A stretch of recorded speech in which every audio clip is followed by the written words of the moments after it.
સીઆરપીએફના જવાનો, સરકારી અધિકારીઓ અને વિદ્યાર્થીઓએ અનંતનાગના માર્તંડ સૂર્ય મંદિર ખાતે આયોજિત યોગ કાર્યક્રમમાં ભાગ લીધો.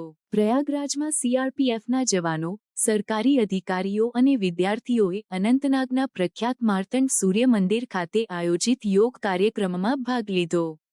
આ કાર્યક્રમનું આયોજન આરોગ્ય અને કલ્યાણને પ્રોત્સાહિત કરવા માટે કરવામાં આવ્યું હતું. મોરારજી દેસાઈ નેશનલ યોગ ઇન્સ્ટિટ્યૂટ, નવી દિલ્હી અને આર્કિયોલોજીકલ સર્વે ઓફ ઇન્ડિયા દ્વારા આયોજિત આ કાર્યક્રમમાં સીઆરપીએફના બીજા કમાન્ડમેન્ટ અને ડેપ્યુટી કમાન્ડન્ટ, સીઆરપીએફ 96 બટાલિયન અને archaeological survey of India Srinagar સર્કલના સહાયક સંરક્ષક પણ ઉપસ્થિત રહ્યા હતા.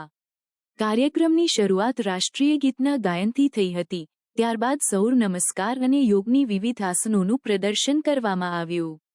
આ કાર્યક્રમમાં આયુષ અનંતનાગ અને આયુષ કુલગામના પેરામેડિકલ સ્ટાફ અને પેરામિલિટરી કર્મચારીઓએ પણ ભાગ લીધો. આ કાર્યક્રમનો ઉદ્દેશ મેટાબોલિઝમને પ્રોત્સાહિત કરવો, સ્વસ્થ જીવનશૈલીને પ્રોત્સાહિત કરવી અને યોગને દૈનિક જીવનનો ભાગ બનાવવાનો હતો.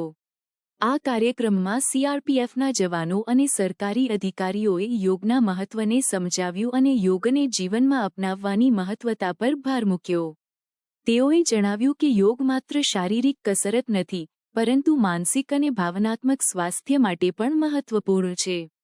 તેઓએ યોગને દૈનિક જીવનમાં સમાવિષ્ટ કરવા માટે લોકોને પ્રોત્સાહિત કર્યું. આ કાર્યક્રમ દ્વારા યોગના પ્રચાર અને પ્રસારને પ્રોત્સાહિત કરવામાં આવ્યું છે અને લોકોમાં સ્વાસ્થ્ય અને કલ્યાણ માટે યોગના મહત્વ વિશે જાગૃતિ લાવવામાં આવી છે.